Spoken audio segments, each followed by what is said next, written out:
some of you may have seen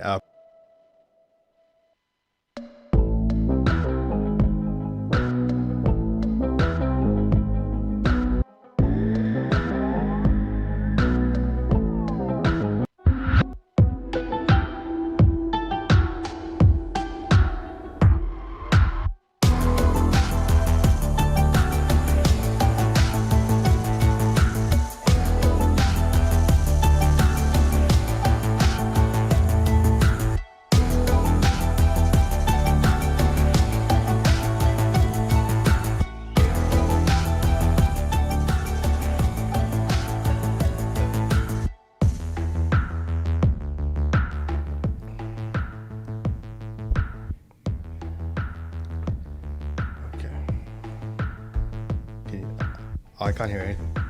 We're live. So hello and welcome to MEELive. Join us as we take another look at the stories shaping our world. It is Friday, Thursday, the 8th of May. Thank you very much for joining us today. We have a packed show. We do. Mohammed will be taking on the spotlight, but first off, I am going to be sharing the deep dive where we'll be looking at Germany. You might have seen that today is VE Day. It marks 80 years since the defeat of the Nazis in Europe. And yet, over in Germany, there is a fierce debate happening about whether or not to let the far right back into mainstream politics. Wow, very timely conversation. Very timely. And it's not just that, but this week, Germany also has a new chancellor, Friedrich Merz, and he came in on a very, very shaky mandate because he lost the first parliamentary vote of approval, the first time this has happened in post-war Germany. So we will be speaking to journalist and author John Kampfner about what Friedrich Merz, Germany's new chancellor, means for the Middle East and for the wider world. Well, speaking of the fight against the right, you may have seen pictures of a very big protest that took place at Columbia University in New York last night. A bunch of students occupied a library at a very tense time. It's just before their exams. 75 of them were arrested, and now the government is threatening to try and revoke some of their visas. So we are talking to one of the student journalists who was there during that encampment about exactly what happened, and then we are catching up with one of the lawyers of Mohsen Mahdawi, Mahmoud Khalil, and Rumaisa Ozturk, the three students who have been detained and fears of their deportation. We're speaking up with their lawyer about what it actually means for their case, where their cases are at, and what it means for the wider issue of free speech in America. Wow, a busy show. First up, though, let's look at our three top headlines.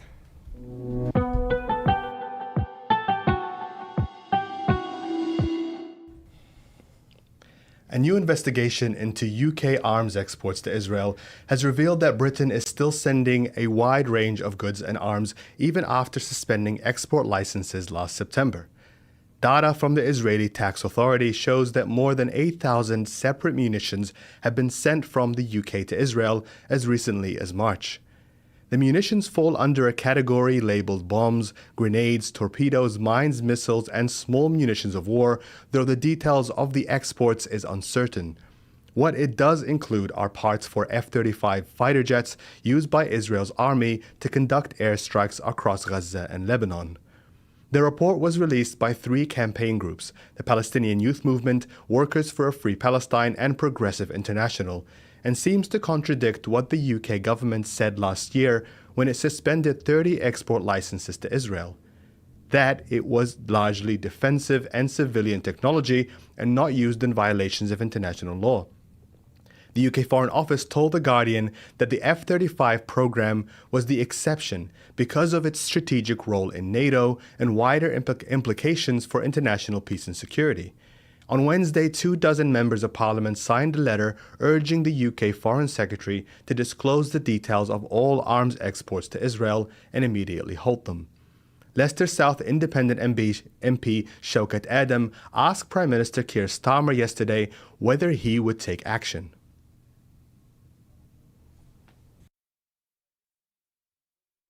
Approved a plan to officially conquer Gaza. And just yesterday, Minister Smotrich vowed that Gaza will be entirely destroyed and that the Palestinians will have to leave in great numbers to third countries. This comes at the end of the extermination of over 50,000 Palestinian men, women and children, and something at the same time simultaneous expansion of illegal settlements in the West Bank, something I witnessed with my own eyes last week. So will now the Prime Minister finally acknowledge that ethnic cleansing is underway and to end all UK military cooperation with Israel, especially the illegal provision of F-35 fighter jet parts, or will he risk make Britain complicit in war crimes and be the Prime Minister to see Britain answer at The Hague for its role in this atrocity? Well, Mr. Speaker, most of what he says is simply not right. But can I address? I do want to address the position in Gaza and the West Bank, because it is increasingly intolerable, and I am deeply concerned, particularly with the lack of aid that is getting in and the impact it's having on tens of thousands, hundreds of thousands of individuals. That concern is something I recently reaffirmed to the Prime Minister of the Palestinian Authority, where I asserted again that a two-state solution is the only viable approach for peace. And our focus is on delivering peace for Palestinians and Israelis, returning to the ceasefire, getting the hostages out, and humanitarian aid in that is desperately needed in greater number and more quickly. Labour MP and member of the UK Foreign Affairs Select Committee, Uma Cameron, also asked Foreign Office Minister Hamish Falconer why Israel had not yet been sanctioned by the UK. Blockade is an aid blockade. Annexation is annexation. War crimes are war crimes. Israel may be our former ally, but this weekend the Israeli government has committed to the seizure and occupation of the Gaza Strip, something which this government has repeatedly stated as violation of international law. Can the Minister tell this House the reasoning that FCDO officials have provided him for not escalating the UK sanctions on Israel? We will be taking action in response to the events that we see, as this House would expect. I will not comment on sanctions further from the dispatch box, but I recognise the force of the contributions and the commitment of many of my honourable friends, including the Honourable Member for Burn Stratford, on these questions. And perhaps most surprisingly this week, more than a dozen senior Conservative MPs and members of the House of Lords broke ranks to call on the government to recognise a Palestinian state. In a letter originally written back in March, the MPs said that, quote, recognition should not be treated as a distant bargaining chip, but as a necessary step to reinforce international law and diplomacy. In a rousing speech to the House on Tuesday, Tory MP for the Wrecking, Mark Pritchard, said he had supported Israel for decades, but now he believes he got it wrong. And for many years, I've been in this House 20 years, I have supported Israel pretty much at all costs, quite frankly. But today, I want to say that I got it wrong. And I condemn Israel for what it is doing to the Palestinian people in Gaza and indeed in the West Bank. And I'd like to withdraw my support right now for the actions of Israel, what they are doing right now in Gaza. Of course the hostages should be released. Of course that Israel has a right to exist. Of course the Israeli people, the Jewish people should have the right to live in peace. But so do the Palestinian people. And you can read more on the story and the government's response by following our reporting at middleeasteye.net. Escalation between India and Pakistan shows no sign of slowing up amid an exchange of airstrikes and artillery shelling in which at least 15 people have been killed and dozens more injured. Diplomatic relations declined rapidly when militants killed 26 civilians in a coordinated attack in Pahalgam, Kashmir, 2 weeks ago. Airports have closed across northern India, where the government is holding all-party meetings to brief opposition leaders on so-called Operation Sindoor, airstrikes that it says are targeting Kashmiri terrorists, but which have reportedly killed a number of civilians. Kashmir has long been a cause of rivalry between the two neighbouring nations, since they were partitioned in 1947 and the territory left disputed. In 2019, India asserted control over the semi-autonomous region and has since justified militancy and censorship as necessary efforts to combat terrorism, a rhetoric in keeping with the current airstrikes. India has accused Pakistan of involvement in the Pahalgam attack. Pakistan has firmly denied this, calling India's attacks unprovoked and accusing its neighbour of using Pahalgam as a false pretense to further encroach on Kashmiri independence.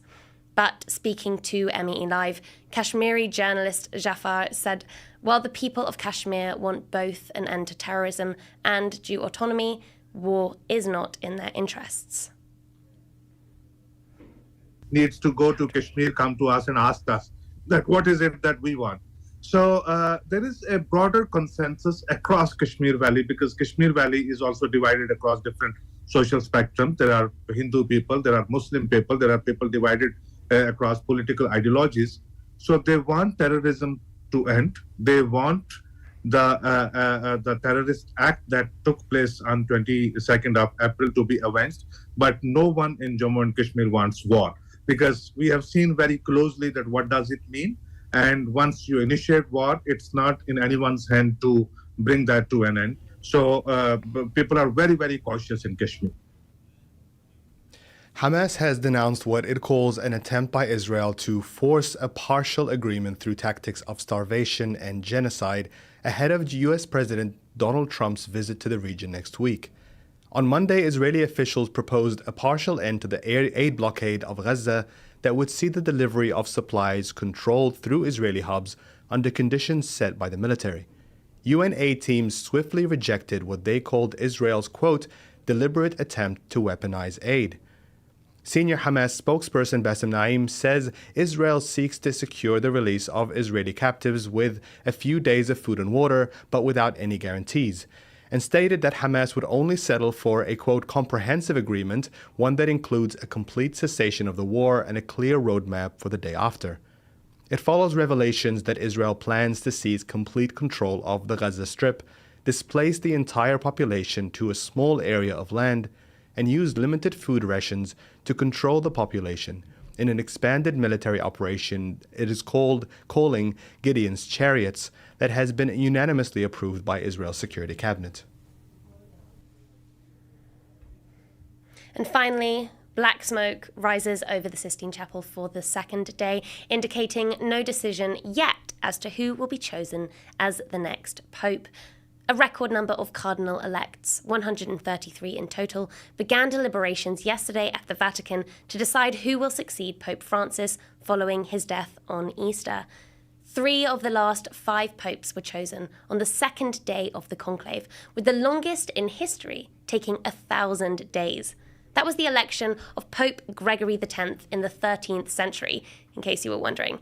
But now we have to wait, and there will be a more recent date at 5:30 during this show.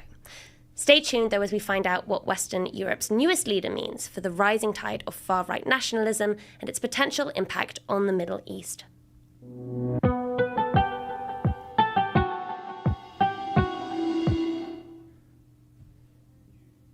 This is MEELive's Deep Dive, where we dive into a story shaking up the world. Germany's new Chancellor got off to a shaky start this week after failing to secure the necessary votes in his first test of parliamentary approval, an unprecedented failure in post-war German history. But after a successful second bid, Friedrich Merz took his seat on Tuesday as head of Europe's largest economy. He comes from the same centre-right Christian Democratic Union Party, or CDU, as Angela Merkel, Germany's longest-standing chancellor. But Merz's ascent marks a swing to the right by the party. Before being elected, Merz broke a long-standing taboo in German politics by leaning on the far-right party in a failed bid to push through anti-migrant policy, a taboo that dates back to the fall of the Nazis, who led a genocidal dictatorship under Adolf Hitler until their defeat in World War II 80 years ago today. This same legacy accounts for Germany's loyal bond to Israel, many of whose Jewish population fled Hitler's murderous campaign to find sanctuary in a land they were promised would bring security. But this promise failed to account for the land's pre-existing Palestinian population who have been displaced, starved, and killed en masse in the name of its fulfillment. Merz has steered into this historic alliance in the face of mounting evidence of Israeli war crimes, iterating Germany's unconditional support. And before coming to power, he promised to host Israeli leader Benjamin Netanyahu, despite an International Criminal Court warrant out for his arrest. Germany is an ICC member. Despite Merz's shift to the right, he turned towards the centre for his coalition party, partner, striking a tentative agreement with the centre-left SDU. The fragility of that partnership became apparent, though, in this week's vote. And it echoes the fragile nature of politics across the West, with growing polarisation, authoritarianism, and what progressives condemn as a rollback of minority rights across much of the region.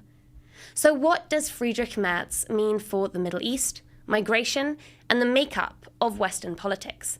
To answer this, I spoke earlier this afternoon to renowned journalist and author John Kampfner in Berlin. John Kampfner, welcome. Thank you for having me. Merz lost the first round.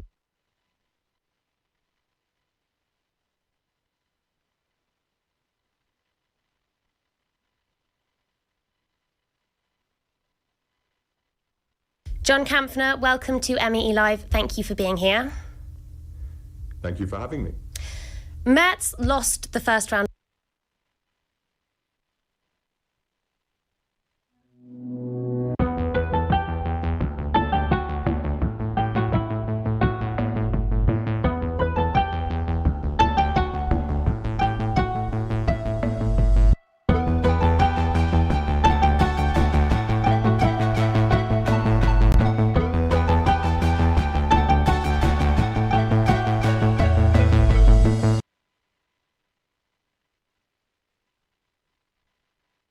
John Kampfner, welcome to MEELive. Thank you for being here.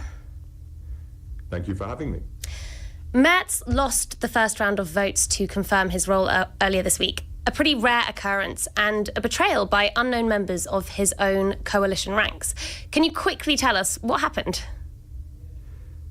It was astonishing, and it was the first time, the only time it's ever happened in the history of the Federal Republic of post-war Germany. Everybody was there, even Merz's Christian Democrat predecessor, Angela Merkel, was there watching. Those two don't get on, but it was a sort of seen as a gesture of reconciliation. His family was there, everybody was there, and he had a whole day of rituals worked out. All his government ministers were going to be confirmed in post.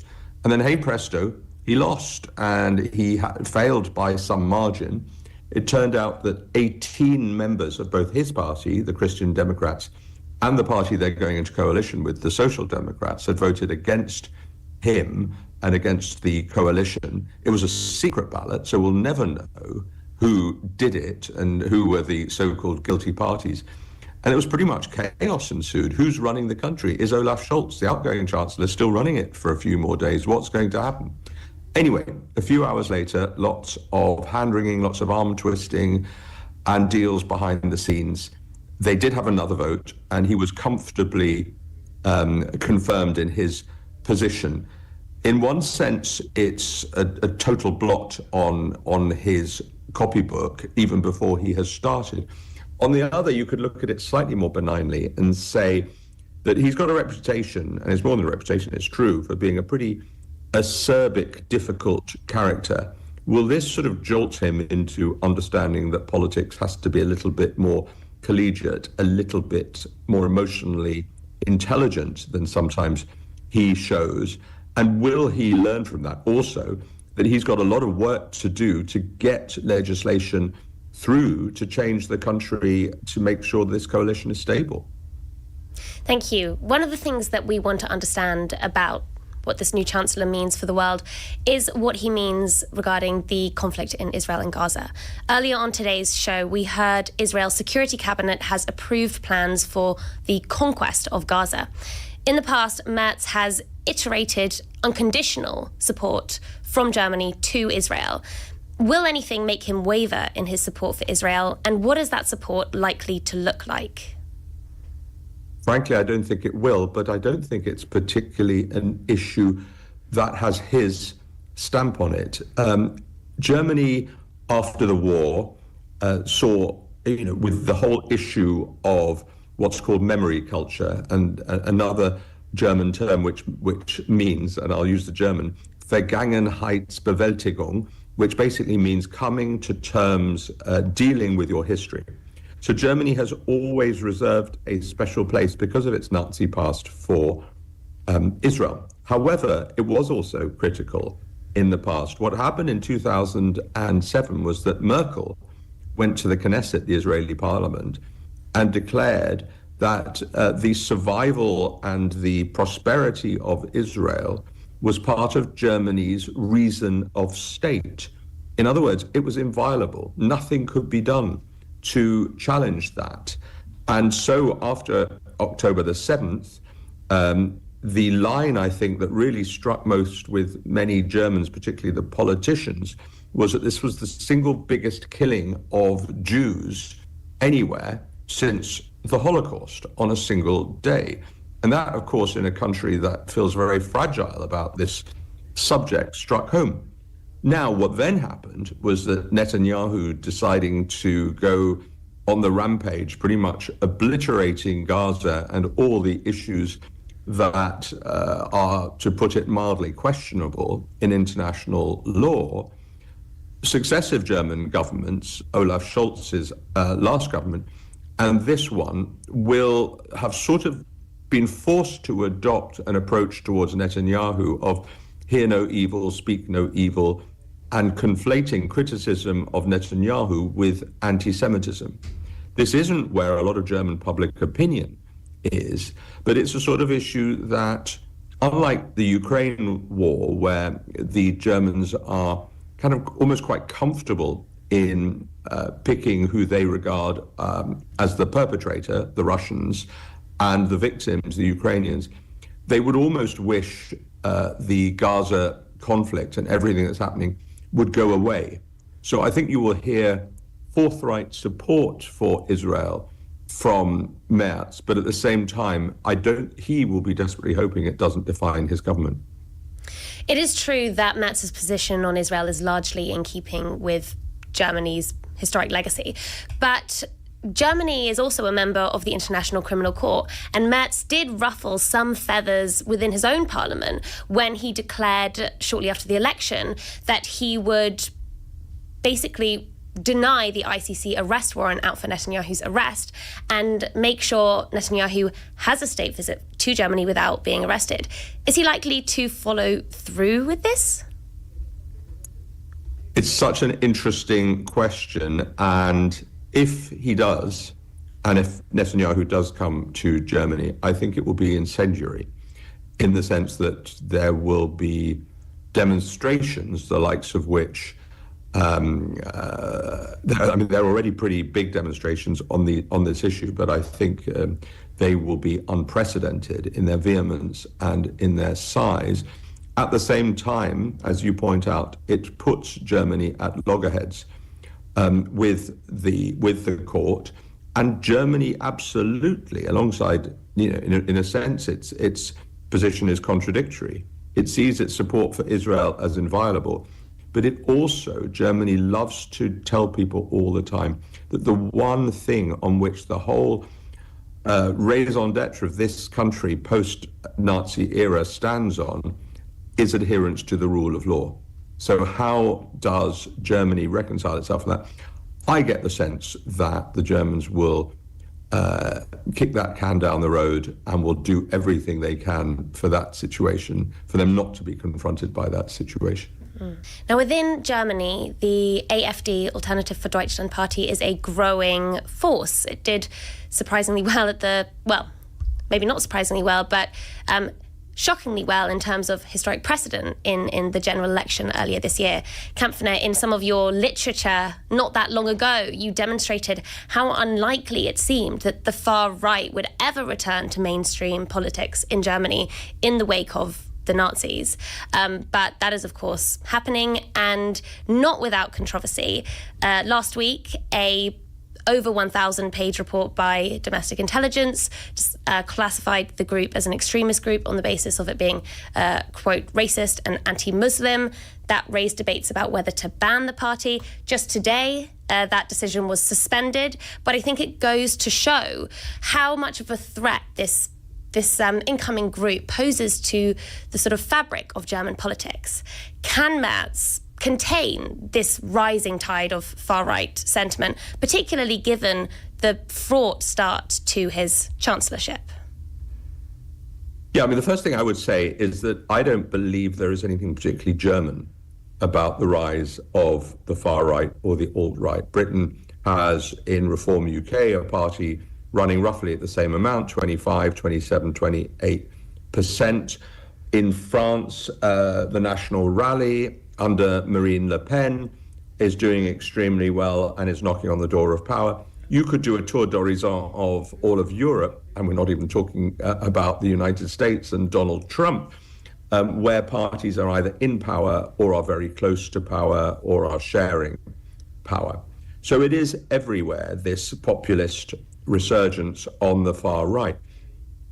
The German system means that coalitions are required everywhere, both in national politics and in regional politics in the 16 states. So far, all the other parties, whether it's the Conservative CDU or the Greens or the Liberals or the Social Democrats, have always clubbed together in different permutations of coalitions to keep out the AfD. They call this the firewall. Now, it's increasingly difficult to both justify that firewall when a party such as the AfD has at least a quarter of the vote nationally, and in some of the East German states has well over a third of the vote, knocking on 40% of the vote. How do you justify the democratic will when you then exclude the party and all the people that voted for it from any form of democratic representation? So that's the dilemma they face. Now, this court judgment is regarded as really quite controversial and problematic. The courts are independent, and in a way, they haven't done Merz a favor, I don't think, in doing this initial judgment, which has subsequently been suspended. Because as we know from Donald Trump, who refused to accept that he lost second time around, the far right loves nothing more than to feel aggrieved and to show that the deep state, in cahoots with the liberal elite and the media establishment, is trying to do them down and trying to keep them out of power. So in a sense, this plays exactly into the AfD playbook. What Merz has got to do now with the Social Democrats is to run the country in a way dealing with all manner of problems: economic modernization, economic growth, foreign policy, Europe, dealing with Donald Trump, dealing with migration in a way that keeps all sides on board, in a way that he will begin to gradually peel back some of the voters who voted in frustration for the AfD. Now, we can ask whether he is able to fight the alt-right, far-right tide. Some would ask whether he's fighting it or riding it, given, for example, some of the rhetoric we've seen from Merz about migrants. What is Merz likely to mean for migration in Germany? Germany having been quite a significant immigration hub, both for economic and humanitarian reasons. So Merz has made a big play, and he made a big play during the election campaign, that he would be extremely tough. Now, again, to what degree is he actually going to be different from the outgoing government, which, although it was composed largely of Social Democrats and Greens, really did toughen up a lot of immigration controls, starting to put physical border checks all over Germany's many borders, to the east, to the west, and to the south, with other European countries. It's supposed to be free movement, but it's increasingly looking as if it isn't. So to what degree will he change things? He's certainly, I think, going to make things harder in terms of deportations, but again, they could be challenged in the courts. He is determined to deny certain categories of migrants welfare payments, and to have police crackdowns, as I say, border checks, and that kind of thing. But again, to what degree is this different from elsewhere? The French government is doing the same. Keir Starmer's government in the UK is doing the same. The political weather, whether we like it or not, is moving in that direction. When Germany's general election happened, it was right after Trump had just come in, and there's sort of high spirits among right-wing populism. Elon Musk, among Trump's senior officials, firmly endorsed the AfD. But now Trump's reputation abroad has sort of soured. We've seen this economic collapse almost in the wake of his tariffs. We've seen a lot of people become nervous about what looks like quite a crackdown on free speech in America. And it seems to have triggered a bit more anxiety about right-wing populism, for example, in Canada or Australia, and in the recent elections, which had quite surprising swings away from these increasingly popular right-wing groups. Final question. I wonder whether we might see this in Germany as well. Do we think that the Trump effect, the sort of deterrence against populist hard right groups, could play out against the AfD in Germany? That's a really interesting question. And the AfD, I mean, Alice Weidel, the leader of the AfD, did this bizarre and excruciating in conversation with Elon Musk at the start of the election campaign. And I had the dubious pleasure of having to listen to the whole thing live for 40 minutes. And it was quite psychedelic and weird and dangerous.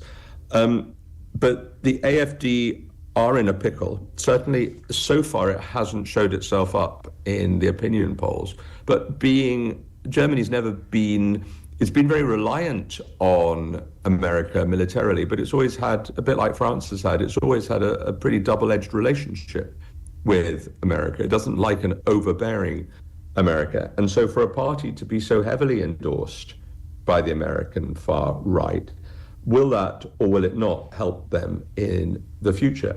At the same time, no, absolutely. Australia, through Albanese and Mark Carney's revival of the Liberal Party in Canada, are quite astonishing for their turnaround, for the extent to which people are saying we've had enough of being bossed about and threatened by Donald Trump. That is why I think Merz feels emboldened to be pretty in your face in his criticism of Trump. How those two get on will be interesting. When the court did its initial ruling against the AfD, various figures in the US administration, Marco Rubio, J.D. Vance, and others, started accusing Germany of tyranny, at which point the German foreign ministry basically told them to mind their own business.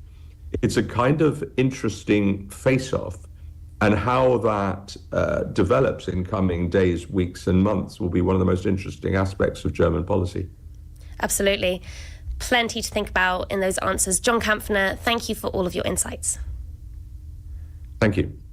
Now, next up, we zoom in on this Trump effect at home amid an intensification of the crackdown on student activists, on which Mohammed has the scoop.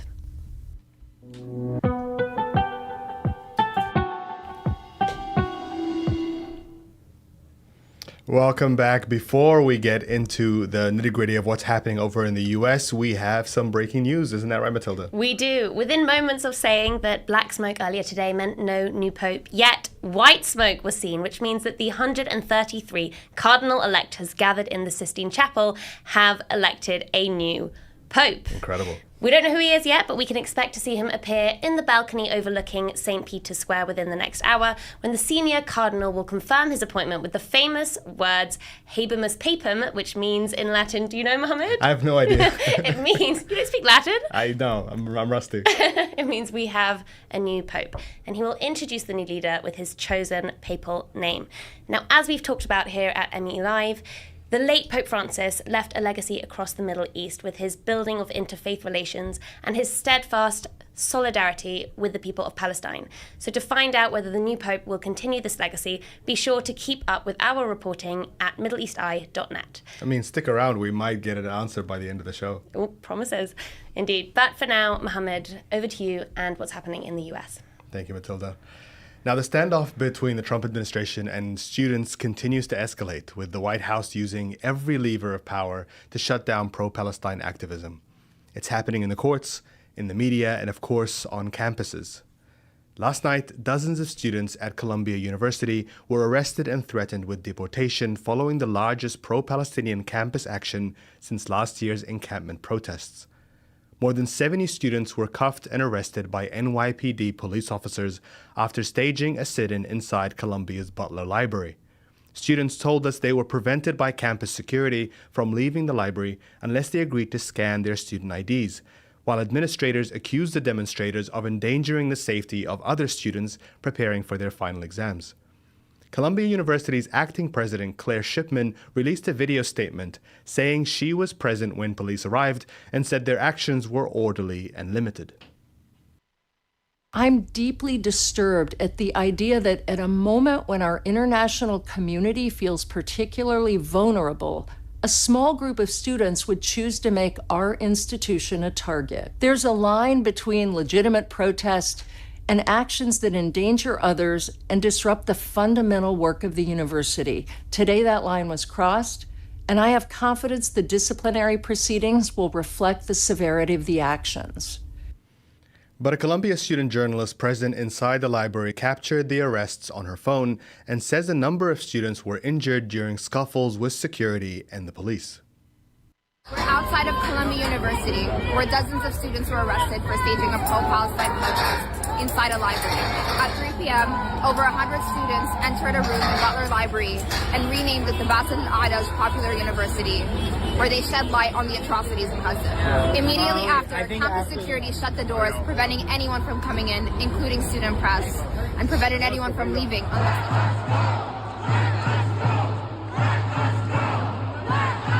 unless they showed their student ID and risked getting disciplinary sanctions in the process. What is the legal basis of arresting students for not showing ID? In order to arrest someone, they must have done something illegal. Campus security assaulted several students, leaving many of them injured in the process. This comes as dozens of students were expelled and suspended this year for protesting against the war in Gaza.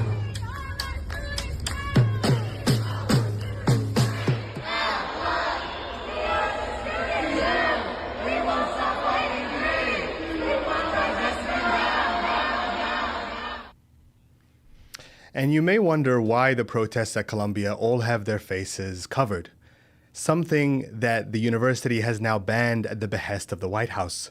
Well, you just need to look back at the response from U.S. Secretary of State Marco Rubio. Let's have a look at that tweet again. Quote, "We are reviewing the visa statuses of trespassers and vandals who took over Columbia University's library.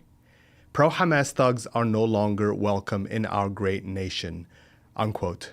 These students understand they are risking a lot by speaking out. They face arrest, expulsion, their degrees and scholarships could be denied to them as they have with others. And even if they are green card holders, they could be detained and deported. Now, earlier you watched that report that we got from Columbia journalism student Tamara Turk. She joins us now live on the program. Tamara, thank you very much for joining us. Thank you for having me. Now, I want to begin with the words of acting Columbia President Claire Shipman. You may have heard her earlier in the program. She said that she was there present when those students were arrested last night. She said the police's actions were limited and orderly. You were there inside the library. What did you see? I mean, what I saw yesterday was a complete abuse of power by Columbia, any total weaponization of its collaboration with the New York Police Department, which has a long-standing history and documented history of police violence. And I did not see Claire Shipman there. What did you see? Describe as much as you can. So around 3 p.m., students had staged a protest inside one of the main reading rooms in Butler Library. And immediately after, campus security had blocked all entrances, preventing anyone from coming in or coming out. A few students tried to come inside the room and were shoved and slammed to the ground. And it only took a few minutes before Columbia threatened to invite NYPD onto campus to arrest students. I think the repression has been so severe, and every single time I think it can't get any worse than this, but it truly does. As a student journalist, I feel like it's not my job to be the university administration's stenographer and to repeat university talking points. So on the scene, I asked campus security repeatedly on what legal basis were they trying to arrest students, to which they were throwing out statements like trespass and occupying a building, and none of this was true. First of all, to enter Columbia, you must be a student and you must swipe in with your student ID. So there was no evidence of trespass at this point. And the students had not occupied the building, nor had they ever intended to. And in fact, when Colombia said that it was threatening to make arrest, students for hours were begging to leave, to which, Colombia refused unless they identified themselves. And this is with the very specific intent of disciplining them. And it's important to note that this comes as dozens of students have been suspended and expelled this year, but also that there's an ongoing lawsuit by students against Colombia to block it from sharing any private disciplinary records with a government that is actively going after detaining and deporting non-US citizen students for protesting against the genocide in Gaza. I mean, essentially what Colombia did was strip away any agency that these students had because they were giving them two alternatives that jeopardized both their education and their safety. And I also think that this sets a very worrying precedent that Colombia can legally arrest students for breaking a minor school rule, like refusing to identify themselves. I also think it's very concerning that campus security felt emboldened to shove and, assault students, which injured many in the process. At one point, I went to a campus security officer and told him that a student was exhibiting symptoms of a concussion and needed medical attention, to which his immediate response was, well, is she going to show student ID? Because we're not going to let her out of the building.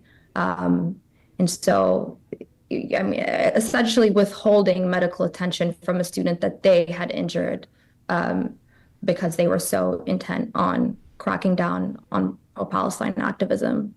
Thank you for that very vivid description. Now, I want to ask you about the timing of this protest. We are just days away from finals. A lot of students are preparing to finish their term. Some of them might be graduating at the end of this term. Why now to take an action like this? I mean, over the last few months, we've seen a ramping in the repression and crackdown of pro-Palestine activism. And I think students felt it was very important to send a signal to Colombia that they refuse to be intimidated. They will not back down until Colombia financially divests from all companies that are complicit in the genocide in Gaza. I think what we've seen over the last, few months are students are feeling really scared right now. And I think sending this display of, confidence and refusing to, cower felt like an important decision for them. And tell me more about this climate. There is a lot happening in the country right now. There are cases that are taking place in courts across the country. There is this promise by Secretary of State Marco Rubio just overnight that some of those students that were arrested yesterday, their visas are going to be checked. Some of them could be at risk of detention and deportation, as some of their colleagues, Mahmoud Khalil and Mohsen Mahdawi in particular, have faced this year. What are students feeling, especially those that may have taken part in protests, not just yesterday, but in the past? I mean, I think it's very difficult to intimidate students that are drawing their strength from a community that is remaining steadfast in the midst of a genocide. For me, as a Palestinian journalist in the diaspora and here in the West, it felt very difficult for me to not be there and document despite the risk of arrest when I'm seeing my colleagues on the ground endure bombardment, siege, and starvation. The atmosphere on campus has felt very dystopian over the last few months, especially since Mahmoud's detainment. We've seen a ramp up of security presence, and also there's been 36 new private security officers that have been designated to make arrests on campus.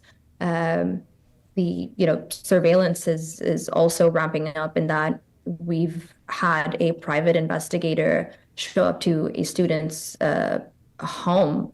This had happened last year, but I think at least for me, when I'm on campus, I constantly feel like I'm being watched and surveilled. And I think there's a very visible display of that, so that students know that, you know, they're being watched at every moment. And although there are a lot of students that are feeling incredibly frightened right now, and, you know, understandably so, you also have another set of students that have just been so, you know, heartbroken by what's happening in Gaza, and the images that have, you know, come out since the ceasefire was broken, that feel that there are no political conditions that could ever get them to, you know, stop fighting against the genocide. It's, you know, the crime of all crimes. Tamara Turki, we deeply appreciate your time with us today, as well as your reporting. Best of luck for your finals next week. Thank you. That is Columbia journalism student Tamara Turki. And we are speaking about the climate of fear and intimidation that it not only is happening in Colombia, but at campuses across the country. There are threats that we heard from the Secretary of State, one of the most powerful people in the country, about threatening to detain and deport students. But whether or not the Trump administration actually has the legal right to do this at all is currently being tested with the fate of a number of students detained by ICE immigration officials, the most prominent of whom are Mahmoud Khalil, Rumaysa Ozturk, and Mohsen Mahdawi. Khalil, who last month was denied release to attend the birth of his firstborn son, remains in detention in Louisiana, despite a court order to return him to New Jersey. On Wednesday, a New Jersey judge ordered the Department of Justice to produce evidence of past cases where legal migrants were deported over fears of harming U.S. foreign policy, which underpins the government's argument against Khalil and others. In a separate court decision, an appeals court ruled that Rumaysa Ozturk must be removed from Louisiana to Vermont, where she is due to have her bail hearing on Friday. Last Thursday, Columbia student Mohsen Mahdawi was released on bail from a detention facility in Vermont after his lawyers successfully overturned an attempt by Trump's to keep him detained while his case is heard. This was the incredible moment of his release.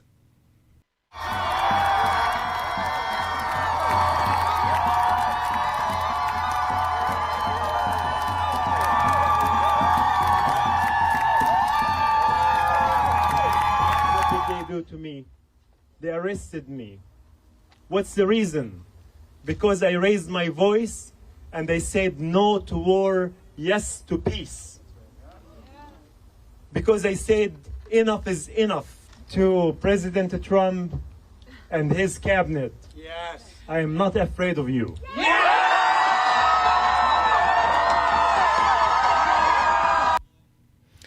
Well, yesterday I spoke with Sheza Abushi Dalal, an attorney with the Clear Project and part of the legal team for Mohsen, Mahmoud, as well as Rumaysa. I started by asking her about this speech by Mohsen on the footsteps of that courthouse that we just watched. In that moment of his release that was captured on video, there was a crowd of supporters outside. He makes that incredible statement. He says that he's not afraid of Donald Trump. You were standing right behind him as he says that. What was that moment like?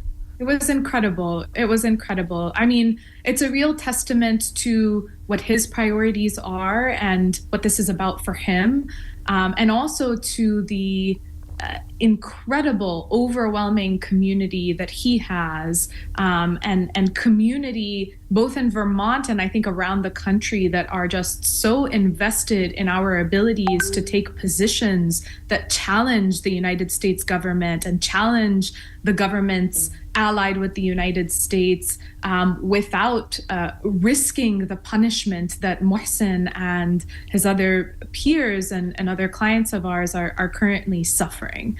It was an incredible moment, and we were with him along with all of our wonderful co-counsel from a number of other organizations, and really grateful to the court for acknowledging the the urgency of this matter and taking the only just step forward. And we're really hopeful that the same will follow for Rümeysa Öztürk, whose motion for release, a very similar motion, will be heard very soon. It's scheduled for Friday in the same court in front of a different judge. And Mahmoud Khalil, who's had a motion for release pending for weeks now, and is hopeful to be able to join his wife and his newborn child outside of ICE detention.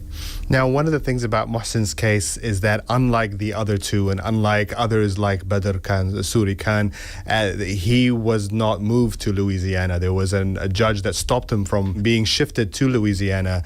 Was that significant, do you think, in why he was the first to be able to get his release on bail? Absolutely. I mean, I think there are a number of reasons why he's out today. And it's hard to sort of narrow down to one thing. But I think absolutely sort of a cornerstone of the government's ploy to punish in these cases has been this abduction and subsequent covert whisking away of people away from their communities, away from their home states, and to, sometimes across multiple state borders before landing in fora that are conveniently favorable to the government, like Louisiana. And then, what the government has done repeatedly is their first delay tactic is to say, because they're in Louisiana, this is the wrong court, and we shouldn't even reach the merits of their constitutional claims that they're raising in these cases because the court doesn't have the power to hear this case. And they've, of course, not succeeded. They've failed in this effort in multiple district courts around the country now, but nonetheless have used it as a strategy to extend this period of detention, which, of course, I can't understate how chilling and harmful every day, every hour of detention is for our clients and for everybody else whose liberties are at stake, really, in their detention as well. Tell me about what Mahmoud Khalil, what Rümeysa Öztürk are going through right now. We have heard reports from Badr Khan Suri's detention that there was accusations of mistreatment, that he was being denied things as basic as food to break his fast, clean clothes. What can you tell me about the condition of Mahmoud and Rümeysa? Absolutely. I've read in horror the same reports about Dr. Suri's conditions, and in addition to all the ones that you cite, his experience of solitary confinement, only sort of aggravating the punishing experience of detention. It's really horrifying. They're in different detention facilities, but I think there's a shared indescribable hardship of being in detention, of being incarcerated writ large, and stripped away from your community, and then the particular conditions of each detention facility and the hardships that come. In the case of Rümeysa Öztürk, she is currently incarcerated at a detention facility in Louisiana, and it's been very challenging for her.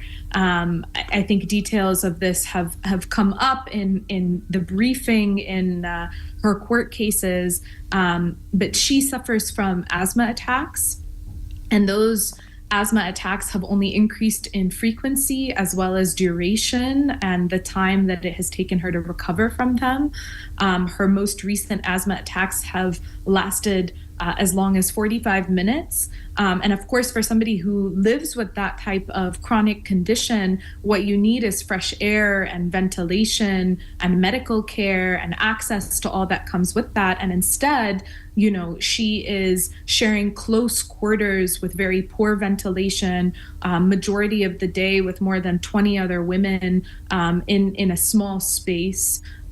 She is really struggling to get access to adequate medical care, and her condition is only worsening. And that, again, only compounds the baseline punishment of detention inherent to the experience. She studies child development. She's a researcher.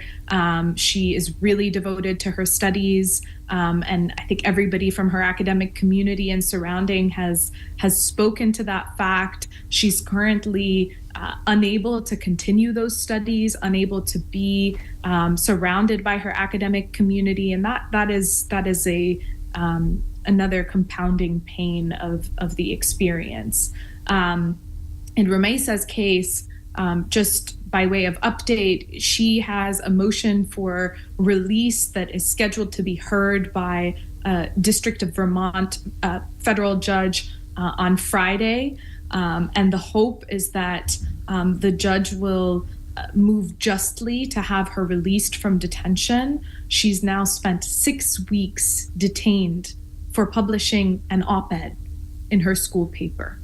An op-ed that dared lend its voice to pressure the Tufts University administration to just abide by a resolution, a series of resolutions that had to do with divestment and the ongoing war in Gaza.